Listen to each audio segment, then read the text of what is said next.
les amis, une voiture de 1971, 4800, mais yahchemch.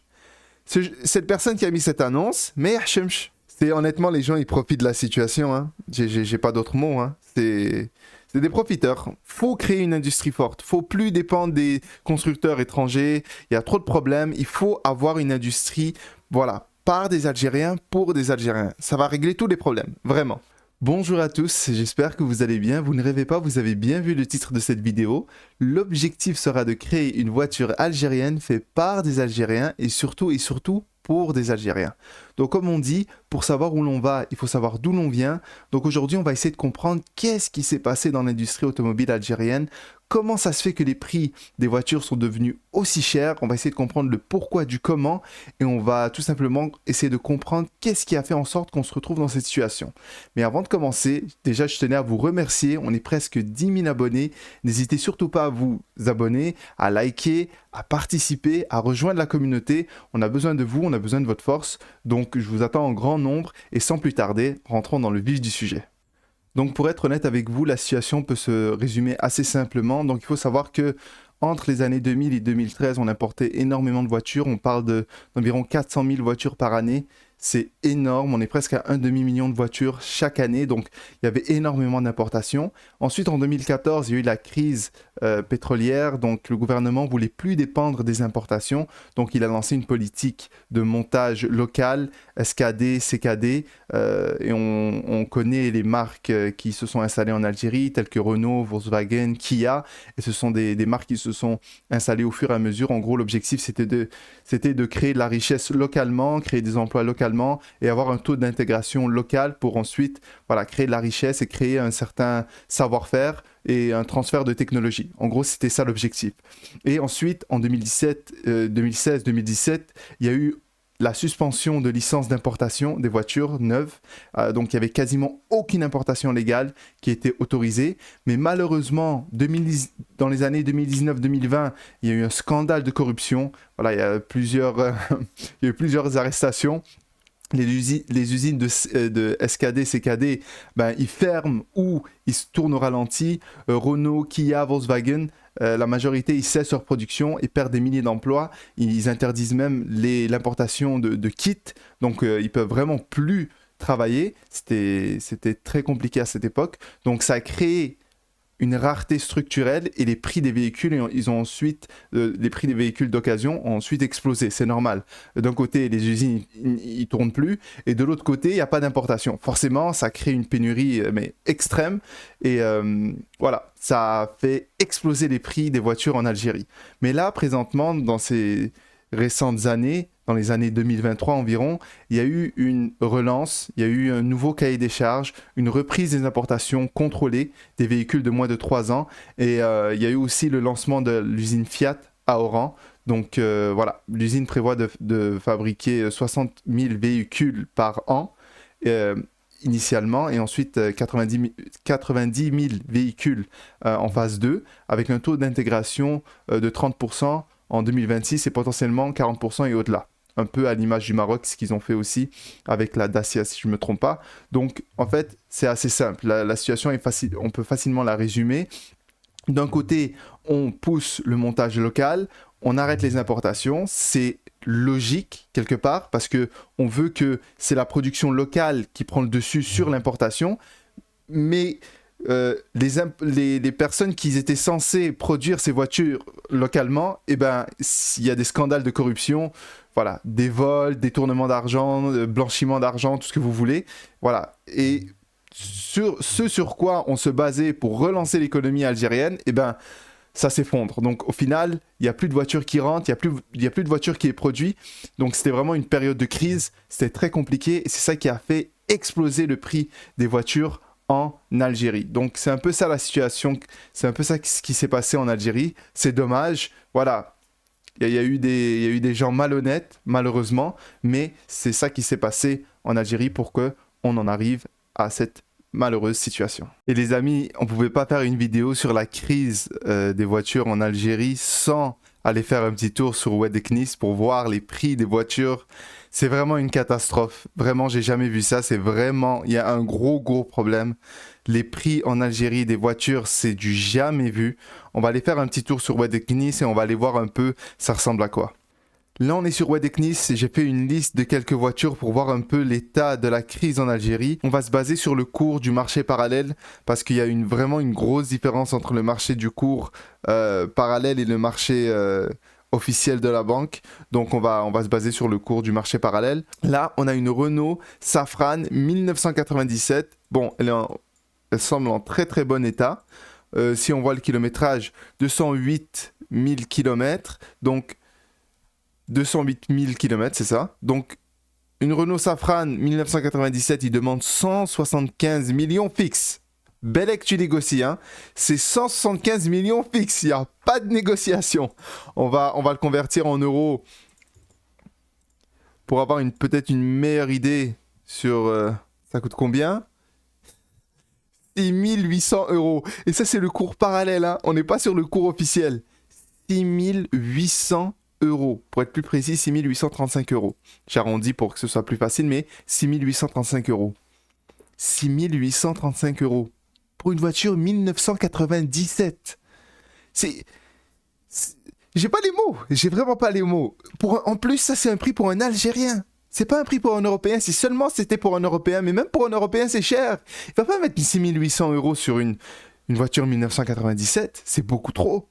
Imaginez pour un Algérien, c'est une crise sans précédent. Mais quelque part, c'est logique. Le gouvernement algérien, ils arrêtent les importations, ils forcent la production locale, ils veulent des emplois locaux, ils veulent une production locale. Donc, ils arrêtent les importations, ils forcent les gens à travailler sur le territoire, mais les gens qui sont supposés travailler, ils volent, il y a de la corruption, ça marche pas, donc ils arrêtent tout. Et les importations et la production locale. Il n'y a plus de voitures, que les Algériens font comment ? Donc c'est normal que les prix ont explosé. Mais 6 800 euros pour ça, c'est pour 208 000 km. Si seulement elle était nouvelle, pas utilisée, on peut peut-être même pas utiliser, même nouvelle, ça vaut pas 6 800 euros. Pour un Algérien, il faut toujours se rappeler le contexte. Wed-Eknis, c'est un site algérien, c'est pas un site européen. Donc, il faut pas croire que... Voilà, on parle en euros juste pour qu'on comprenne mieux. Mais ça, c'est des prix pour une personne qui vit en Algérie avec un salaire algérien. C'est du n'importe quoi. C'est vraiment du n'importe quoi. Donc, prochaine. Alors là, on rentre dans les catastrophes. Renault Super 5 1986. Le kilométrage, je pense que c'est pas ça. Il a juste mis 111. 1986 Super 5. Combien il demande Sidi ? 123 millions, c'est offert, c'est un cadeau, voilà, c'est de bon cœur, voilà, il se sentait, voilà, il se sentait bien, il voulait faire un peu de charité, voilà, il s'est dit 123 millions, c'est offert, voilà, c'est cadeau, c'est comme ça, on donne des prix justes ici. Vous savez c'est combien 123 millions de dinars en euros, c'est combien ? C'est avec le marché parallèle, hein, on n'a même pas le cours officiel, on est 4 800 euros. 4 800 euros pour une voiture 1986. On est dans le 8 là. On est dans 1986. Mais regardez l'état de la voiture. Regardez. Tu payes pas plus de 1000 euros pour ça. Et même c'est beaucoup 1000 euros. Regardez combien de kilomètres. Bon, est-ce qu'elle est en bon état les meubles ? En fait, les photos sont pas très très belles, mais c'est de l'antiquité 1986. C'est pas supposé rouler sur le territoire de toute façon. 1986, ça devrait plus exister, ça c'est fini. Ça, il faudrait des connaisseurs, des gens qui collectionnent les voitures et ils ont... Non, ça c'est une voiture normale. C'est une voiture normale, c'est que les gens utilisent tous les jours. Non, c'est pas normal. En effet, ce n'est pas normal. Non, c'est vraiment pas normal. Donc, surtout pour le prix, 4800, si je me trompe pas, 4800 euros. Euros pour un salaire algérien, non, c'est pas juste une crise, là, c'est une catastrophe, c'est pas normal.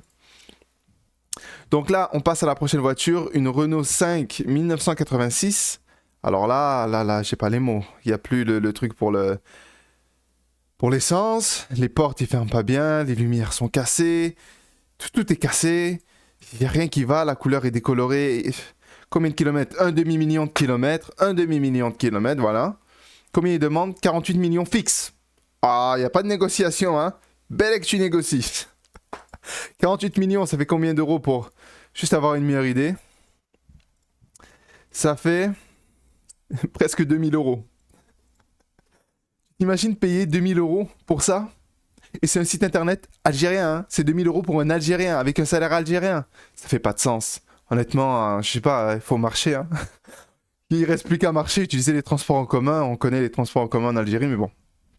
Une mobilette peut-être? Je sais pas, parce que là, c'est anormal. C'est pas normal.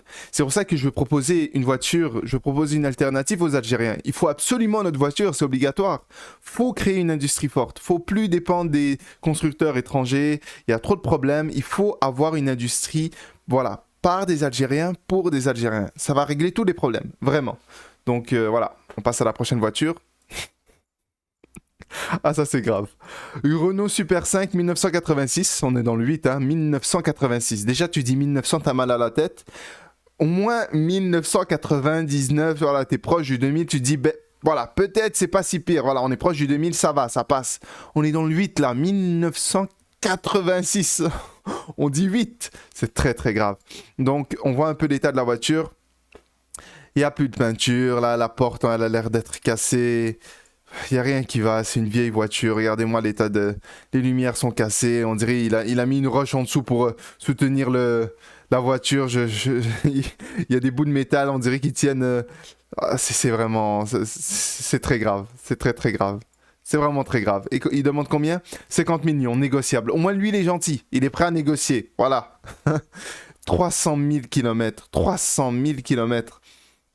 Ça demande... C'est combien d'euros, 50 000? C'est presque 2000 euros. Mais au moins il est gentil, lui il est prêt à négocier. Au moins, c'est honnêtement les gens ils profitent de la situation. Hein. J'ai pas d'autres mots. Hein. C'est des profiteurs. Il y a une crise et là ils sont là avec leur voiture. Ils se disent ah tu sais quoi, il y a une crise, je vais profiter, je vais mettre mon prix et voilà. Chacun essaye de se, en tout cas, bref. Donc prochaine voiture. Alors là il frappe fort. Alors là, ça c'est du jamais vu. Peugeot 504 1971. On dirait le kilométrage, il a mis n'importe quoi. À moins qu'il est dans le million de kilomètres. 1971, 123 millions. Négociable, il est gentil. Vous savez c'est combien 123 millions en euros? Je vais vous dire ça tout de suite. 123 millions, c'est... 4800 euros, les amis, une voiture de 1971, 4800, mais Hachemch, cette personne qui a mis cette annonce, mais Hachemch, c'est la seule réaction naturelle que tu peux avoir. Tu peux pas respecter ce genre de personne. 4800 euros pour une voiture de 1971. Est-ce que c'est normal? C'est pas normal. C'est anormal, c'est inimaginable, c'est incommensurable. J'ai plus d'adjectifs là, c'est pas... Ce genre de situation ne devrait pas exister, c'est vraiment une crise sans précédent en Algérie. Donc Suzuki Celerio 2010, ça c'est un peu plus, disons, nouvelle. 122 millions négociables, 122 millions. 122 millions, ça c'est combien d'euros? 4700 euros. Presque 200 000 km. C'est une voiture qui a été utilisée, voilà, des milliers et des milliers de kilomètres. Il demande combien? 4700 euros. Pour une 2010. En Algérie. C'est trop, c'est trop. Wallahi, c'est trop. Une Toyota Corolla Verso 2007. Un demi-million de kilomètres. 180 millions. 180 millions, ça fait combien d'euros? Ça fait 7000 euros. 7000. Toyota Corolla, ça doit pas dépasser... Non, c'est pas normal. Une 2007, ça peut pas être aussi cher. Ça peut pas être aussi cher. C'est vraiment une catastrophe. C'est dommage, c'est vraiment dommage. Il y a vraiment une crise. Inch'Allah, peut-être avec les mesures qui ont été prises récemment pour avoir un peu plus... les usines Fiat notamment, qui a été ouvert récemment, et le fait de pouvoir importer des voitures moins de 3 ans, j'espère que ça va un peu atténuer la situation, mais là vraiment c'est... Faudra attendre quelques années avant que ça s'arrange, parce que c'est vraiment une grosse crise. Il y a une pénurie, une énorme pénurie. Faudra attendre, je pense, quelques années avant que ça se règle, parce que là c'est pas normal. Et là maintenant on rentre un peu dans les voitures un peu plus récentes, 2018, 2020, 2025, on est dans ces eaux-là. alors là, vraiment, on touche le fond du fond. Alors là, dès que ça rentre dans les nouvelles voitures récentes, alors là, faut même pas y penser. Hein. Faut faire comme si ça n'existe pas. Honnêtement, c'est la meilleure idée. Pour garder sa tête, voilà, pour pas tomber malade, c'est mieux vaut ne même pas les regarder. Comme s'ils n'existaient pas. Ça vaut mieux pour nous parce que là, c'est des prix. Regardez-moi ça. Une Hyundai Creta 2018, 415 millions de dinars. Ça fait combien d'euros ça? 16 000 euros. 16 000 euros pour une Hyundai. Je ne sais pas si elle est nouvelle ou non, mais 16 000 euros pour une Hyundai. Donc voilà, j'ai pas les mots. 415 millions pour une Hyundai. C'est pas normal. C'est pas normal. C'est pas normal. C'est pas normal. 16 000 euros. J'ai pas les mots. Maintenant, on passe à la Dacia Logan 2025. 472 millions. Ah, voilà. C'est compliqué. Voilà. Dès que tu vas dans les nouvelles voitures, tu vois des prix, t'as mal aux yeux. Voilà, ça fait mal à la tête. J'ai même pas envie de savoir ça coûte combien d'euros. Je vais laisser ça comme ça. 472 millions de dinars. Voilà. Citroën C5 2023. 610 millions de dinars. Voilà. Une autre Hyundai Creta 2018, 480 millions.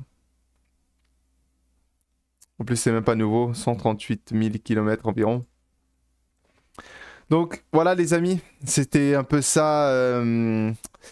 C'était un peu ça les prix des voitures en Algérie. On a fait un petit tour sur Wadeknis. Il y a sûrement des annonces encore pires que ces annonces-là. Mais bon, c'est la réalité des choses. J'ai pas envie de lancer ce projet pour rien. Il y a clairement un gros problème en Algérie. En tout cas, merci d'avoir écouté cette vidéo jusqu'au bout. Merci d'être resté jusqu'à la fin de la vidéo. Surtout, n'hésitez pas à vous abonner, à rejoindre l'aventure, à liker, à donner de la force. Ça fait toujours plaisir. Dites-moi en commentaire ce que vous en pensez. Dites-moi qu'est-ce que ces prix-là comment vous vous sentez face à ces prix?